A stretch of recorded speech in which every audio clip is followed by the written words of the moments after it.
Salut les copains! On va commencer ensemble les fonctions syntaxiques. Donc ici, on est dans un nouveau chapitre. On est à la page 180, oui. Et puis, de ton cahier vert. Et puis ensemble, on va aborder c'est quoi les fonctions. Une fonction, c'est un travail. Comme moi, ma fonction dans la vie, c'est d'être enseignante. C'est mon travail. Ce que je suis, c'est Guylaine, mais j'ai comme fonction d'être enseignante. Des fois aussi d'être maman, puis des fois, toutes sortes de choses, mais les mots et les groupes de mots fonctionnent de la même façon. On est dans qu'est-ce qu'ils font comme rôle dans la phrase. Donc, on va commencer en abordant plusieurs sujets. Donc, en tout premier lieu, qu'est-ce que c'est les fonctions syntaxiques? Ça décrit la nature du lien qui unit un groupe de mots à d'autres groupes de mots de la phrase. Ces relations grammaticales ont des caractéristiques qu'on peut mettre en évidence par des manipulations syntaxiques. Ça, c'est ce qu'on a vu aujourd'hui, les manipulations syntaxiques, le déplacement, l'encadrement, l'effacement et tout ça. La longueur du groupe de mots n'a pas de lien avec la fonction syntaxique. Un pronom ou un groupe de mots peuvent avoir une fonction. Il y a 7 fonctions syntaxiques.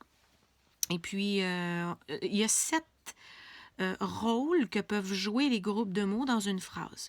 Ils peuvent être le sujet, l'attribut, le prédicat, le complément, un modificateur, un coordonnant ou un subordonnant. Nous, aujourd'hui, on va s'attarder au sujet, tout simplement. Alors, allons-y.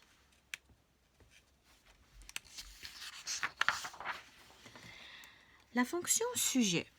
En dessous, on écrit que c'est un constituant obligatoire. Ça veut dire qu'on ne peut pas s'en passer. S'il n'y a pas de sujet dans ma phrase, j'ai pas de phrase.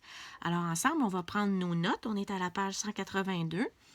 Selon le modèle de la phrase de base, le modèle de la phrase de base, c'est quand on a un sujet, qu'on a un prédicat et qu'on a peut-être un complément de phrase. Mais celui-là, il n'est pas toujours nécessaire.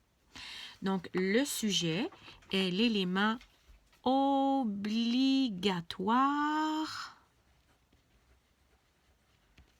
de la phrase qui occupe généralement, et là je dis généralement parce que ça arrive qu'il n'est pas là, mais habituellement, il est à la première position au début de la phrase.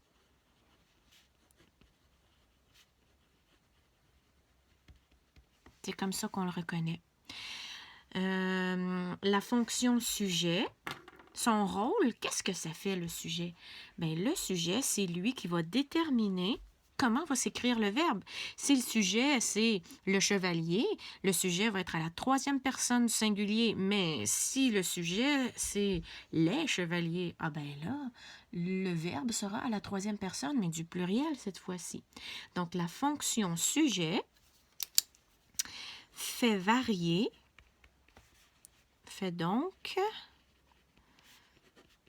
varier le verbe. C'est ça son travail. C'est ça le travail du sujet, c'est de faire varier le verbe. Et tu as ton petit chevalier qui dit « Je suis la fonction sujet et mon travail est très important. Grâce à moi, le verbe varie dans la phrase. » On continue, page 183. Le sujet indique quoi dans la phrase? Il indique de qui, où, de quoi on parle dans la phrase. C'est clair, hein? Le sujet, c'est le sujet. C'est quoi le sujet dont on parle? C'est pour ça que ça s'appelle un sujet. Il est souvent placé, souvent, pas tout le temps, devant le prédicat. Le prédicat est toujours composé du verbe.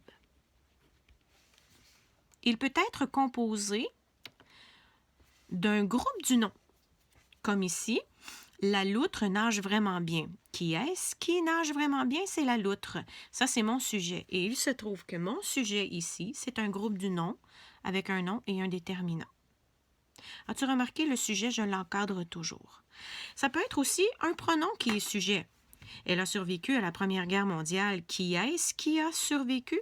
Parce que mon verbe est ici. Là, il était là. Qui est-ce qui a survécu? C'est elle. Mon sujet, ça peut être un pronom. Ça peut même être un groupe infinitif. Puis un groupe infinitif, c'est que le noyau, c'est un verbe à l'infinitif. Ici, mon verbe conjugué est ici. À partir du verbe conjugué, je pose la question qui est-ce qui pour trouver un verbe? Qui est-ce qui devant le verbe? Qui est-ce qui est impensable pour moi? Ben, c'est manger du cheval. Mon sujet, ce dont il est question, c'est de manger du cheval et c'est vraiment impensable pour moi. Ici, j'ai un groupe infinitif. C'est spécial, hein? Donc ça aussi, ça peut être un sujet. Ici, tous les exemples sont placés devant le prédicat. Mais on va voir tantôt, des fois, il n'est pas placé toujours à la même place. Alors, on continue. On se dit que le sujet dans nos manipulations sympathiques, oui, syntaxiques, on le voit ici avec l'efface qui est barré, le sujet ne peut être effacé. Impossible d'effacer ce truc. Si je l'efface, ma phrase, wow! Petite faute ici, hein? Je pensais à d'autres choses en même temps, donc ça me fait faire des fautes. Le sujet ne peut être effacé. Sans lui, la phrase n'est pas complète. Regarde, ma chambre est franchement trop en désordre. Si je l'enlève, il n'y en a plus, ça donne est franchement trop en désordre. Ça fait pas de sens. Le sujet, ici avec les ciseaux, te souviens-tu, c'est quoi les ciseaux? C'est le déplacement. Je ne peux pas découper un morceau puis le placer ailleurs. Donc, le sujet ne peut être déplacé. Jamais. Si tu peux le déplacer, tu es sûr que ce n'est pas un sujet. Sinon, la phrase est incorrecte. Comme dans « est franchement trop en désordre, ma chambre ». Ça ne fonctionne pas. C'est parler comme Yoda, puis Yoda, ben, c'est pas un humain, donc ça se peut pas. Ensuite, ici, j'ai une pince. Te souviens-tu? Ça veut dire que tu peux épingler quelque chose par-dessus un mot. Donc, tu peux remplacer. Donc, ici, le sujet, lui, là, le sujet, il peut toujours, je l'écris même en lettres majuscules parce que c'est toujours vrai, il peut toujours être remplacé par un pronom. Un pronom là, de conjugaison, là, je, tu, il, nous, vous, il. OK, ces pronoms-là. On peut dire qu'il se pronominalise. Hein? C'est un mot qui n'existe pas, mais qu'on a inventé. Donc, comme dans le sujet, ma chambre est fraîchement trop en désordre, le sujet, c'est ma chambre, et je peux le remplacer par elle. Tiens, ils sont ici, les pronoms de conjugaison. Je t'en ai fait la liste. Donc, ça, c'est pour tes notes de cours à étudier. Ensuite, on peut repérer le sujet dans une phrase par quelle manipulation syntaxique? T'en souviens-tu? C'était le cadre ici. En l'encadrant par, te souviens-tu quoi? Il y a c'est avec le sujet, les trois petits points, c'est le sujet qui, après le sujet, ou si le sujet est pluriel, on va écrire ce sont le sujet qui. On va vérifier. Ici. C'est Léon qui grimpe dans l'arbre.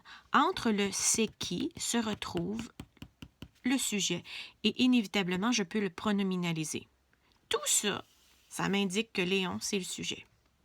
Ici, le verbe grimper sera à la troisième personne du singulier puisque mon sujet, je peux le remplacer par il. Comprends-tu que tout est dans tout, là? Hein? Ici, Eba et Sergei abandonnent la course. Abandonne, c'est mon verbe. Ce sont Eba et Sergei qui abandonnent la course. Ici, je peux le remplacer, mon sujet que j'ai encadré, par il au pluriel. C'est donc dire que je vais mettre un NT ici, parce qu'il est accordé à la troisième personne du pluriel. Et là, celui-là qui dit « Psst », il est aussi permis de repérer un sujet de cette façon. Et on peut y aller avec le « c'est qui », mais on peut aussi poser la question « qui est-ce qui » en avant du verbe. En fait, la méthode qui te convient sera la bonne. Okay? Les deux sont possibles. Tu peux poser la question « qui est-ce qui » devant le verbe en disant « Bon, mon verbe est ici, mes amis font une fête. » Font, c'est mon verbe. Devant le verbe, Qui est-ce qui font une fête? Mes amis. Ma réponse, c'est le sujet. Je peux le remplacer par ils, font, troisième personne du pluriel. Donc, ça ici, c'est la fin des règles. Tu as un exercice à faire comme ça ici. Identifie le sujet dans ces phrases en utilisant l'encadrement pour le repérer. Et puis, trouve le sujet, encadre-le, fais toute une procédure. Donc, je vais arrêter ici. Je te laisse faire l'exercice. Puis, dans une autre vidéo, tu auras la correction avec moi. C'est tout. Bye bye.